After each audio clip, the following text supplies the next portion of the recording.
question one of the evaluation. In what ways does your media product use, develop or challenge forms and conventions of real media products? So why codes and conventions are important is that following conventions ensures that our media product will attract the specific target audience of our chosen genre. As well, it makes the genre and subgenre very easy to recognise, and these codes and conventions link with Todorov's narrative structure, which is the equilibrium, disruption, reaction, resolution, and then the new equilibrium. So it all sort of brings everything together, these codes and conventions, and they're very helpful for a specific target audience. One thing sort of conforming to some of the conventions and trying to be sort of out of the box is originality. So of course originality makes the film unique. We didn't want to replicate any current slashes because that just makes it too easy and it wouldn't be right. So we wanted to be original. So to do this, we developed existing conventions of slasher genre and incorporated them to our own narrative and ideas. We also chose to challenge some conventions to make the film unpredictable and original. So this really helps us in sort of early on trying to set that precedent down that we want to make it our own. Yes, we want to include those conventions of the slasher genre, but make it our own. So how we follow typical codes and conventions. So for characters, codes and conventions, the slasher genre of characters very specific. We included stereotypical and conventional character types.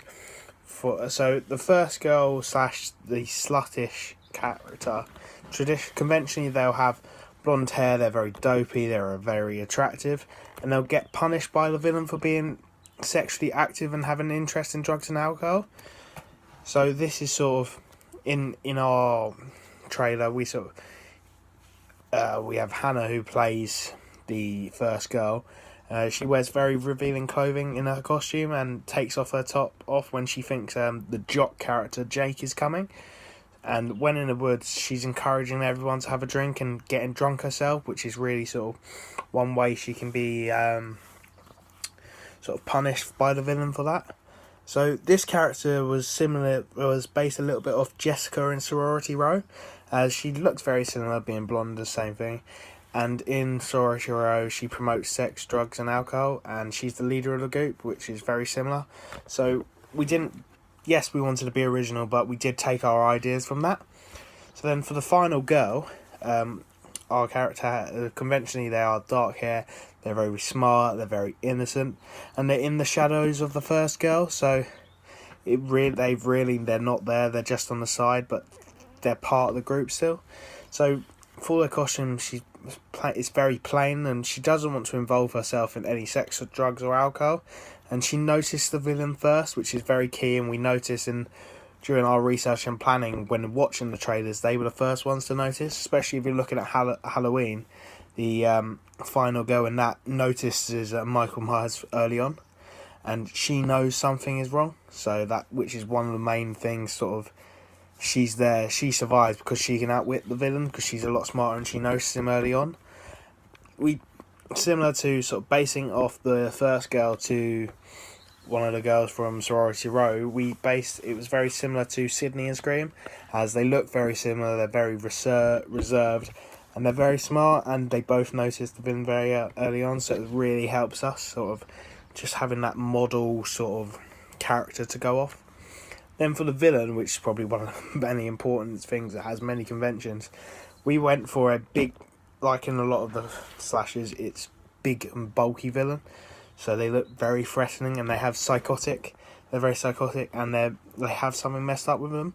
So for our character, if you look at it, he wears a very dark costume, and we managed to use the sort of my disability and use that to advantage us to show that he has a disability and he can be slightly psychotic, and that sort of thing. The traumas that he's had has caused him to be sort of become messed up and seek to revenge on his victims. And then so we based this off similar to Jason in Friday the 13th, as his costume is very dark and bulky, and he has a will to kill, and he is very psychotic. So then looking at sound, sound is key in making the trailer more realistic, and sound makes or breaks the trailer effectively. So after research into existing text, we found that all of them use diegetic and non-diegetic noise throughout the trailer. So when filming in a garage, we were able to create our own sounds effects by hitting our weapon against a metal beam, which created a very fitting sound effect for the trailer. We used this at the start of the trailer and throughout for the trailer, causing the audience to associate the sound with the cleaver, which is the weapon, and the villain, which allows them to know that the presence of the villain is there throughout, and it really sort of gives that eerie effect. However, some sound has been taken from other sources. An effective way of including sound that we were unable to recreate was to find it on YouTube, and this was really helpful, especially during the equilibrium and sort of parts of the montage. During the equilibrium, you're trying to set the scene, so you need happy, upbeat music. And we don't really have the skills and the resources to create this, so we managed to find some of the on YouTube, and it was really helpful. So non-diegetic sounds are included to create tension and stress in the audience. Something we discovered and experienced throughout our research and planning, and it was a conventional slasher, so that non-diegetic sound was in all slasher trailers, which really was helpful for us to know.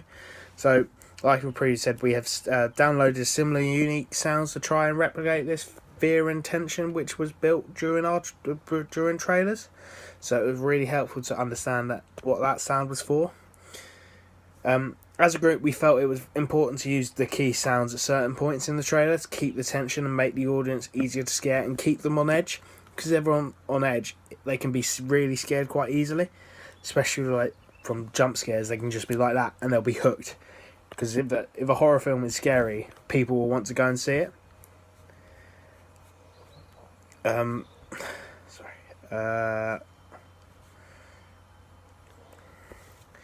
So yeah, like I said, horror is very scary and it needs to be to the point. So sound is very powerful in the equilibrium. A non-threatening, normal paced and realistic equilibrium is something that many horror films include at the beginning of the trailer. This is to introduce the audience to the setting and characters and suggests to them that with the background of the narrative, what the background of the narrative is. So it really helps sort of setting that scene. You understand that these are the protagonists of the film and this is what the film will be centered around. This is a convention of slasher subgenre, and why it is important to attract a target audience straight away. If they can be hooked from the equilibrium, the setting of the story, they'll be hooked from the start, and it really helps trying to bring in that audience, especially with the point of the promotional package being getting that audience into the cinemas and watching the film. So during the equilibrium, we tried to use calm and gentle sounds that's happy whilst the story is beginning to set. This is because the story is being set and nothing bad or sinister has happened yet to any of the characters. Sound is vital in portraying this, so it was really helpful. So for the lighting, sting and strapline, lighting is another vital convention that if not struck,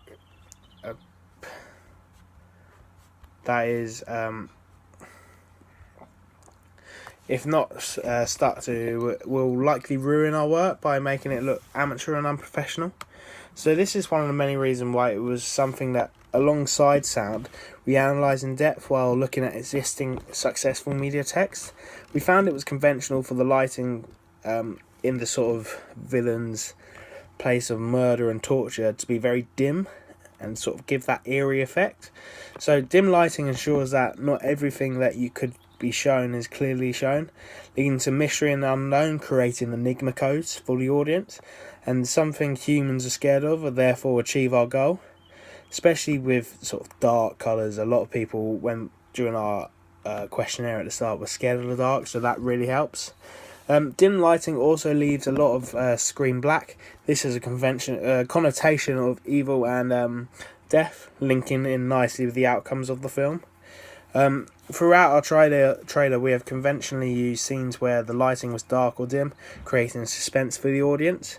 This is seen in the close-up shots of the victim's face in the montage, and in the murder scene setting where the light is dim, so making it look very scary and sort of very threatening in a place you don't want to be. The strapline is a central piece of work of a trailer. They give the audience an understanding of the plot and suggest background information. This is key for the audience to know and understand the narrative of the film.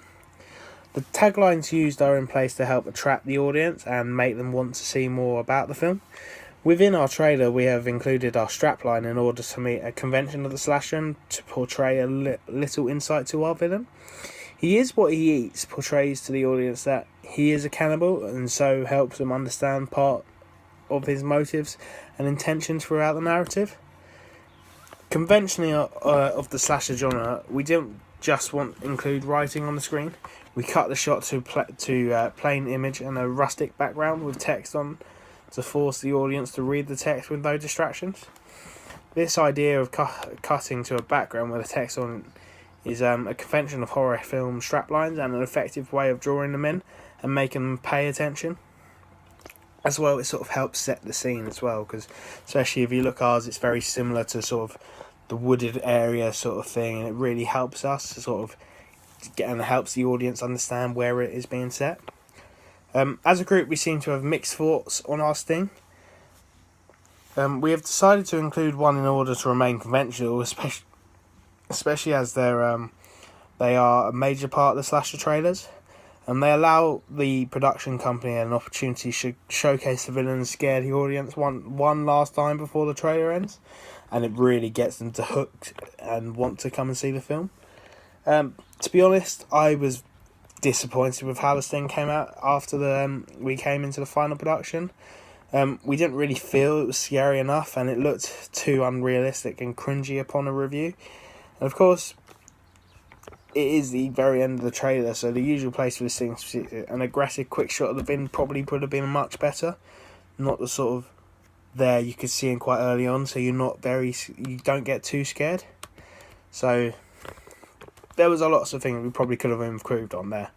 The costume, mask and weapon are all on show, so it is totally conventional that way. However, we were not satisfied with the end product for the Sting. Potentially, we believe that if we were not focused on being so conventional, we would have been able to hit a more realistic and make it more scary for the audience. If we were able to recreate the trailer in future as a group, we would change this and alter the Sting. We agreed that we would not try too hard to stick to the rules and conventions, because we do want to be original. This links to the theory of Steve Neal. He claimed that conventions should be repeated but modified and changed so it fits the needs of the creator and the audience. So now looking at iconography. Iconography is another part of horror that is able to make or break our trailer. As a group, we took careful consideration about how we would portray aspects of our narrative within the trailer to the audience. Full of bloody and gory scenes, we used actual scrap meat from the butcher shop, mixed with flake bud. We were very lucky resource-wise, as we knew someone who worked in a butcher's and was able to get us access and get some freebies of real bones, organs and scrap meat. So that really helps us make it much more realistic. The gory scenes are a key part of the slash genre, as the killer usually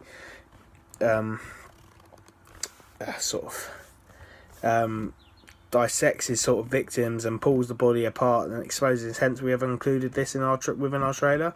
Our trailer contains a lot of guts and gore, and I'd say more guts and gore than a lot of other top slasher films, which you could argue it's probably more splatter.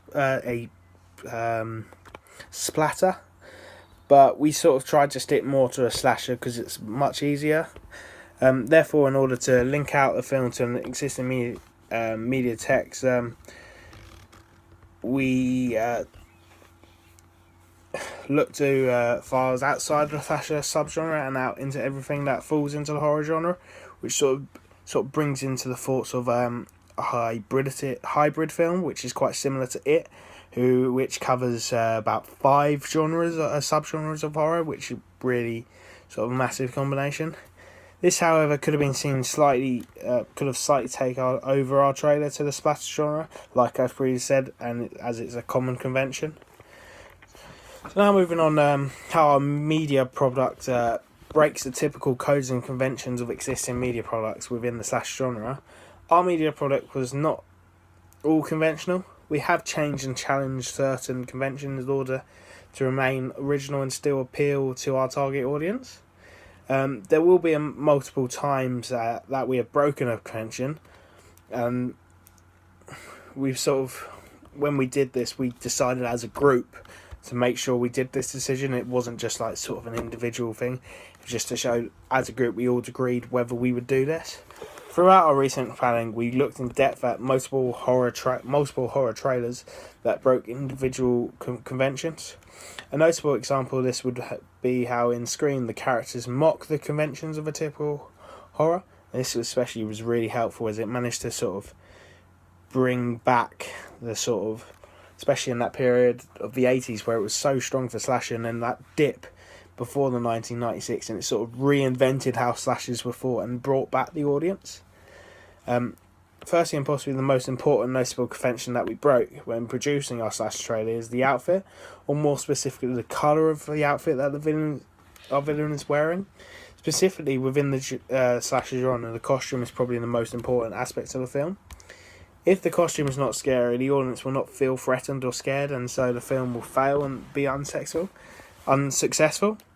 Conventionally, the villain within a slasher film will be seen to be wearing a black, dark colours. For example, Michael Myers of Halloween or Ghostface in Scream.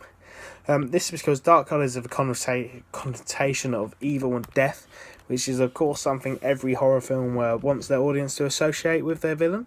Throughout our trailer, we decided that to make up for the costume, we would include lots of blood and gore to try and remain realistic and scary. We hope that we'd be able to portray how our villain looks like he loves killing and dismembering the bodies of his victims, and we wanted the way he did it to reflect the skills he would have had from his previous job as a butcher, and it also shows his sort of innocent past, and it wasn't his fault for what happened to him. This was one of the reasons why we chose to have our killer in white, as we wanted lots of blood in his costume. The blood was not easily seen within darker clothing. We chose to dress the villain in white to enforce the thought that our villain hasn't always been this way. Like I've previously said, he has lived all his life as a good law-abiding citizen working at a local butcher shop in his village. However, as he is so angry due to the loss of his job, he turns to seek revenge on his former employees by killing their children. We wanted to reflect his past within the costume and the fact that this is a new side to the butcher, hence the use of white. And it's also sort of looking at binary opposites, white versus black, and it sort of connotes the good versus evil inside of him. As we reflected as a group on our final media product, we felt this probably wasn't the correct way to depict the killer's backstory and was not at all conventional.